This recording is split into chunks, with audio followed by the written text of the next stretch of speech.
আসসালামু আলাইকুম হুজুর, আমার প্রশ্ন যাকাত সংক্রান্ত। গত বছর আমেরিকান সরকার $3.2 ট্রিলিয়ন ট্যাক্স সংগ্রহ করে, কর সংগ্রহ করে।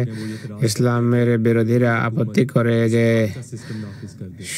সরকার যদি যাকাত সিস্টেম জারি করে 2.5 হারে কর সংগ্রহ করে, তাহলে খরচ করার জন্য বছরে কয়েক বিলিয়ন ডলার পাবে মাত্র। প্রশ্ন হলো, এত জটিল ব্যবস্থাপনা যাকাতের মাধ্যমে কিভাবে চলতে পারে?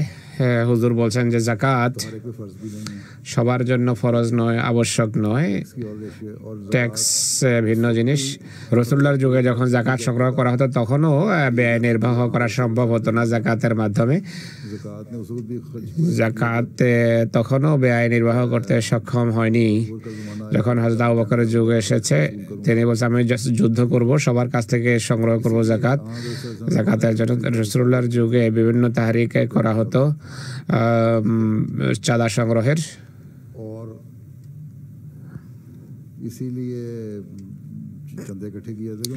আর যাকাত চাঁদা এই জন্য সংগ্রহ করা হয়। যাকাতের কিছু শর্ত নির্ধারিত রয়েছে, যে তো যদি পশু থাকে বা ফসল এই পরিমাণ থাকে, ইরিগেশনের ফলে যদি ফসল হয় বা বৃষ্টির পানির কারণে ফসল হয়, এখানে এই ধরনের পরিস্থিতি নেই। এখানে ব্যাখ্যা ভিন্ন হবে। যে এলাকায় বৃষ্টির ফলে ফসল হয় সেখানে যাকাত বেশি, যেখানে ইরিগেশনের ফলে ফসল হয় যাকাত কম। এখন দেখো, যেখানে ইরিগেশনের ফলে ফসল হয় উৎপাদন সেখানে বেশি হয়, আর বৃষ্টির ফলে ফসল যেখানে সেখানে উৎপাদন কম। অনুভবে স্বর্ণরূপের হার বদলে গেছে। কতজন এমন মানুষ আছে যারা একটা নির্দিষ্ট সময় পর্যন্ত নির্দিষ্ট অঙ্ক যাদের হাতে থাকে, যার উপর যাকাত আবশ্যক হয়ে যায়। তাই এই দৃষ্টিকোণ থেকে যাকাত অনেকের উপর আবশ্যক হয়ে যায়, আর এর মাধ্যমে খরচ ব্যয় নির্বাহ হয় না। তাই সরকার পরিচালনার জন্য ট্যাক্স বা কর আরোপ করতে হয় এবং আরোপ করা হবে। ঠিক আছে, ইসলাম কখনো দাবি করেনি যে যাকাতের মাধ্যমে পুরো ব্যয় নির্বাহ হবে। ইসলাম কখনো এমন দাবি করেনি। মালে গনিমতের কথাও কোরআনে উল্লেখ আছে, তাতে অংশ নির্ধারিত রয়েছে। এই কারণে হযরত মুসা ইসলাম যদি যাকাতের মাধ্যমে ব্যয় নির্বাহ হতো, তাহলে ওসিয়ত ব্যবস্থার প্রয়োজন হতো না। ওসিয়ত ব্যবস্থা যখন আরম্ভ করেন, খাজা কামাল উদ্দিন বলে যে এটি এমন ব্যবস্থাপনা যে মানুষকে বেঁধে রেখে দিয়েছে। বংশ পরম্পরায় আর্থিক ব্যবস্থাপনার মানুষ শিকার হবে। এই ওসিয়ত ব্যবস্থা যদি সঠিকভাবে কাজ করে, অশেষ বা অঢেল অর্থ আসতে পারে রাষ্ট্র পরিচালনার জন্য। এখনো আমাদের সংখ্যা অনেক বেশি নয়। আমি ঘোষণা করেছিলাম যে প্রত্যেক সেই ব্যক্তি যে কোনো বারে কাজ করে বা কোনো রেস্টুরেন্টে কাজ করে, যেখানে শুকর, মদ ইত্যাদি বিক্রি করা হয়, এটি তার জন্য সীমাবদ্ধতা। সে ক্ষুধায় মারা যাচ্ছে, এটি তার সীমাবদ্ধতা। জামাতে আহমদিয়া অবশ্যই এমন পরিস্থিতির শিকার না, আমরা তার কাছ থেকে চাঁদা নেব না। এটি আমরা ঘোষণা করেছেন। জার্মানির আমির সাহেব বলেন যে এইভাবে আমাদের অনেকে এমন আছে যাদের কাছ থেকে চাঁদা না নিলে আমাদের বাজেট কমে যাবে। হুজুর বলছেন বাজেট কমে গেলে কমুক, কিছু আসবে যাবে না, এতে চিন্তা করবেন না। তাদেরকে বের করুন। সবাইকে বের করে দেওয়া হয়েছে। এটা বড় সংখ্যা ছিল, কিন্তু 2005 সনে আমি ওসিয়তের তাহরিক করেছি যে এর ফলে অনেকেই ওসিয়তে যোগ দেয়, ওসিয়ত ব্যবস্থাপনার অধীনে। আর মাত্র সূচনা ছিল তা, বেশ কয়েক বছর পূর্বের কথা। তখন বছরের শেষের দিকে আমির সাহেব আসেন, বলেন যে আমার ধারণা ছিল যে বাজেট কমে যাবে। আমাদের নিজেদের বাজেট থেকে 2 লক্ষ বেশি ইউরো আমাদের আয় হয়েছে, কেননা ওসিয়ত ব্যবস্থায় তারা যোগ দিয়েছে। তো এই যে ব্যবস্থা, ওসিয়ত ব্যবস্থা মুসা প্রতিষ্ঠা করেছেন এই কারণেই।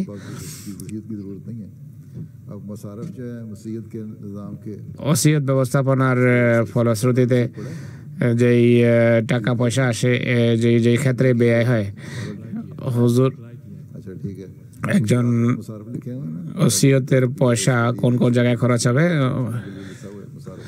তা বইয়ের শেষের দিকে লেখা আছে যে কোন কোন জায়গায় সেই অর্থ ব্যয় হবে। জাকাতের ব্যয়ের স্থানও প্রায় একই। ইসলাম কখনো দাবি করেনি যে জাকাতের মাধ্যমে পুরো ব্যয় নির্বাহ হবে।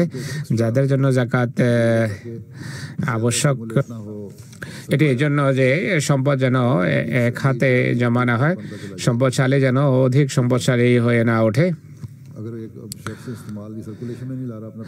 পয়সা যদি সার্কুলেশনে না আনে, ব্যাংকে জমা করতে থাকে, তাহলে প্রত্যেক বছর তাকে জাকাত দিতে হবে, একটা বিশেষ হারে জাকাত দিতে হবে। যতদিন তার পয়সা হারের নিচে না নামবে তাকে জাকাত দিতে হবে। তোমার কাছে যদি 1 লক্ষ পাউন্ড থাকে, 2,500 পাউন্ড তোমাকে জাকাত দিতে হবে। 1 বছর যদি নিজের কাছে রাখো, পরবর্তী বছর অন্য কিছু না করো, সেই পয়সাকে যদি কাজে না লাগাও, তাহলে 96,500 পাউন্ড থেকে আবার 2.5% তোমাকে জাকাত দিতে হবে। ধীরে ধীরে এইভাবে স্বর্ণের মূল্যের সমান বা যেই জাকাতের হারের নিচে যখন নেমে আসবে, এটি তখন আর জাকাত দিতে হবে না। তো এইভাবে ধীরে ধীরে তোমার পয়সা শেষ হয়ে যাবে।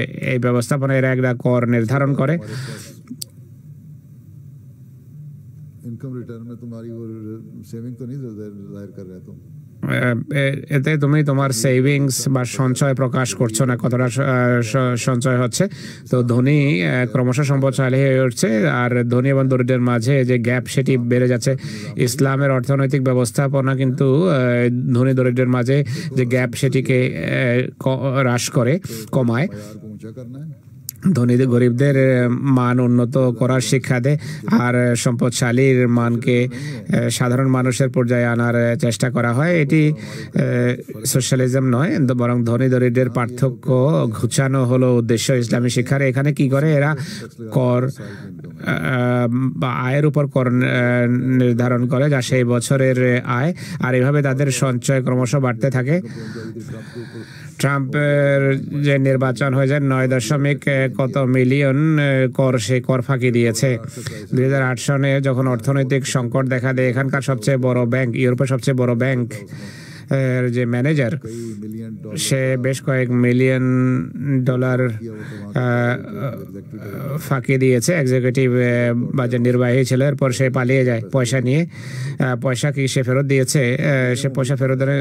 সম্পদশালীরা ক্রমশ সম্পদশালী হয়ে উঠছে এদের এই সিস্টেমে। যারা পয়সা এভাবে একত্রিত করে, তারা গরিবদের জন্য খরচ করে না, দরিদ্ররা ক্রমশ দরিদ্র হয়ে উঠছে। বাহ্যত মনিটারি ফান্ড রয়েছে, IMF, অনেক এমন সংগঠন আছে। কয়টা দরিদ্র দেশ এমন আছে যাদের গত 70 বছরে যখন থেকে এই নতুন ব্যবস্থা প্রতিষ্ঠিত হয়েছে জাতিসংঘের, কয়টা দরিদ্র দেশকে তারা সম্পদশালী দেশের সমপর্যায়ে আনতে পেরেছে বা এনেছে? হয়েছে কি? কখনো হয়নি। যারা উন্নতি করার যাদের সম্ভাবনা, তাদেরকে ধ্বংস করে দেয়। একদিকে তারা নিজেদের সিস্টেমের প্রশংসা করে, আবার সেটিকে ধ্বংস করে। এক যুগে বলতো যে বেইরুত প্যারিসে রূপ নিচ্ছে, কিন্তু এখন বেইরুতকে এমনভাবে ধ্বংস করেছে যে ভয়াবহ অবস্থা। সেখানে অনেক খ্রিস্টানও আছে, কিন্তু বেইরুতকে এরা উন্নতি করতে দেয়নি। হামাস এবং অন্যান্য গ্রুপকে তারা যুদ্ধে জড়িয়ে দিয়েছে। এরা বলতো যে ইরাক এত উন্নতি করেছে যে মনে হয় যেন ইউরোপ হয়ে গেছে, একে কেউ হাতও লাগাতে পারবে না। বুশ সাহেবের একমাত্র ধনী পুরো দেশকে ধ্বংস করে দিয়েছে। একে বলেছে যে প্রতিবেশীর উপর হামলা করো, কুয়েতের উপর হামলা করো, হামলা করিয়েছে, আর নিজেই এরপর বলেছে যে চলো এখন আমরা একে আক্রমণ করব। আর এখন বলে যে আমাদের সেই সময়কার সিদ্ধান্ত ভুল ছিল, আমরা ভুল করেছি, ইরাককে এইভাবেই থাকতে দেওয়া উচিত ছিল। সন্ত্রাসী বা কট্টরপন্থী বা উগ্রপন্থীদের চিকিৎসা এরাই করতে পারে। লিবিয়া সম্পর্কে এরা বলে যে আমরা কোনো পরিকল্পনা করিনি, এরা মানে যে আমরা কোনো পরিকল্পনা পরবর্তী যুদ্ধের পরে কি করতে হবে সেই সংক্রান্ত পরিকল্পনা ছিল না। গাদ্দাফিকে আমরা ক্ষমতা থেকে অপসারণ করেছে, এর পুরো দেশকে ধ্বংস করে দিয়েছে, আর বলে যে আমরা জানি না আমরা কি করবো। কিন্তু তার সত্ত্বেও কোনো অনুশোচনা নেই, আমাদের কোনো অনুশোচনা নেই। আমরা জানি ভুল হয়েছে, আমরা পরিকল্পনা করিনি, তাকে ক্ষমতা থেকে অপসারণ করা উচিত ছিল না, কিন্তু কোনো আফসোস নেই, ঠিক হয়েছে। অনেককে মৃত্যুর হাত থেকে আমরা রক্ষা করেছি, যাদেরকে মৃত্যুর হাত থেকে রক্ষা করেছে তারা কয়েকশত ছিল। সে কারো উপর জুলুম করলেও বিরোধীদের গুটি কতককে সে শাস্তি দিত। কিন্তু এখন সহস্র সহস্র মানুষ প্রতিদিন মৃত্যুর শিকার হচ্ছে। দায়েশ বিভিন্ন অঞ্চল এখন করতলগত করছে লিবিয়ায়। এইসব দাজ্জালি শক্তি, অপশক্তি, এরা বলে তোমাদের ব্যবস্থাপনা এটি নেই সেটি নেই।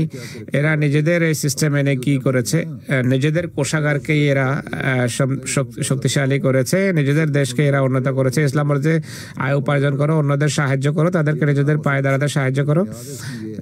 এটি হলো ভিত্তি ইসলামের শিক্ষার, যে পয়সা ব্যবহার করে এইভাবে মানুষকে সাহায্য করবা, শুধু নিজের আখের গোছাবে না। এই পুরো দর্শন এটি। আর এদের দর্শন হলো কয়েকজন সম্পদশালী হলেই হলো, অন্যদের দেখাশোনার কোনো প্রয়োজন নেই। কর প্রদান পর্যন্ত এদের ভিতর কিছুটা সততা রয়েছে, ট্যাক্স দেয়, না হয় তারা ধরা পড়ে। কিন্তু এখানেও ট্যাক্স কর ফাঁকি দেয় মানুষ।